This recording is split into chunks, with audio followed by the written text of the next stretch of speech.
The Three Men in the Furnace by Ginzberg. During Daniel's absence, Nebuchadnezzar set up an idol, and its worship was exacted from all his subject under penalty of death by fire. The image could not stand on account of the disproportion between its height and its thickness. The whole of the gold and silver captured by the Babylonians in Jerusalem was needed to give it steadiness. 83. All the nations owning the rule of Nebuchadnezzar, including even Israel, obeyed the royal command to worship the image. Only the three pious companions of Daniel, Hananiah, Mishael, and Azariah, resisted the order. In vain Nebuchadnezzar urged upon them, as an argument in favor of idolatry, that the Jews had been so devoted to heathen practices before the destruction of Jerusalem that they had gone to Babylonia for the purpose of imitating the idols there and bringing the copies they made to Jerusalem. The three saints would not hearken to these seductions of the king, nor when he referred them to such authorities as Moses and Jeremiah, in order to prove to them that they were under obligation to do the royal bidding. They said to him, "Thou art our king in all that concerns service, taxes, poll money, and tribute, but with respect to thy present command thou art only Nebuchadnezzar. Therein thou and the dog are alike unto us. Bark like a dog, inflate thyself like a water bottle, and chirp like a cricket." 84. Now Nebuchadnezzar's wrath transcended all bound, and he ordered the three to be cast into a red-hot furnace, so hot that the flames of its fire darted to the height of 49 ells beyond the oven, and consumed the heathen standing about it. No less than 4 nations were thus exterminated. 85. While the three saints were being thrust into the furnace, they addressed a fervent prayer to God, supplicating his grace toward them and entreating him to put their adversaries to shame. The angels desired to descend and rescue the 3 men in the furnace. But God forbade it. "Did the 3 men act thus for your sakes? Nay, they did it for me, and I will save them with mine own hands." 86. God also rejected the good offices of Uakami, the angel of hail, who offered to extinguish the fire in the furnace. The angel Gabriel justly pointed out that such a miracle would not be sufficiently striking to arrest attention. His own proposition was accepted. He, the angel of fire, was deputed to snatch the 3 men from the red-hot furnace.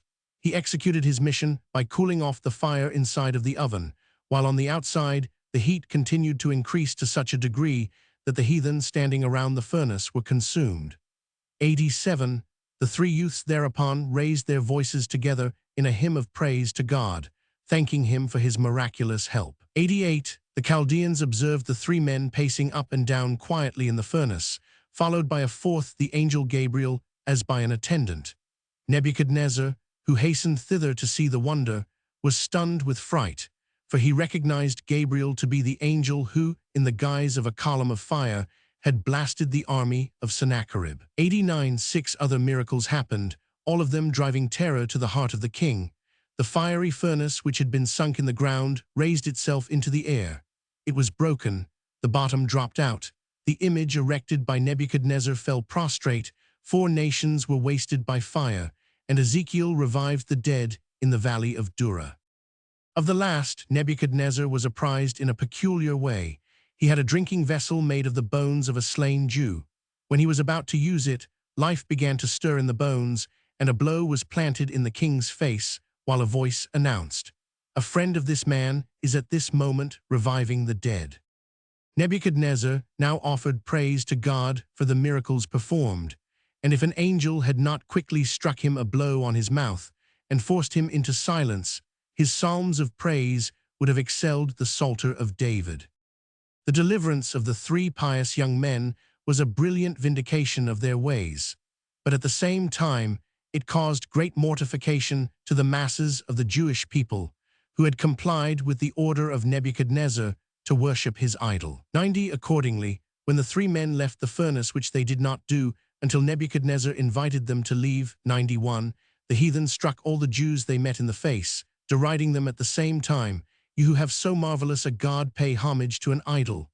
The 3 men thereupon left Babylonia and went to Palestine, where they joined their friend, the high priest Joshua. 92. Their readiness to sacrifice their lives for the honor of God had been all the more admirable as they had been advised by the prophet Ezekiel that no miracle would be done for their sakes. When the king's command to bow down before the idol was published, and the three men were appointed to act as the representatives of the people, Hananiah and his companions resorted to Daniel for his advice. He referred them to the prophet Ezekiel, who counseled flight, citing his teacher Isaiah as his authority. The three men rejected his advice and declared themselves ready to suffer the death of martyrs. Ezekiel bade them tarry until he inquired of God whether a miracle would be done for them. The words of God were, "I shall not manifest myself as their Savior. They caused my house to be destroyed, my palace to be burnt, my children to be dispersed among the heathen, and now they appeal for my help. As I live, I will not be found of them." Instead of discouraging the three men, this answer but infused new spirit and resolution in them, and they declared with more decided emphasis than before that they were ready to meet death.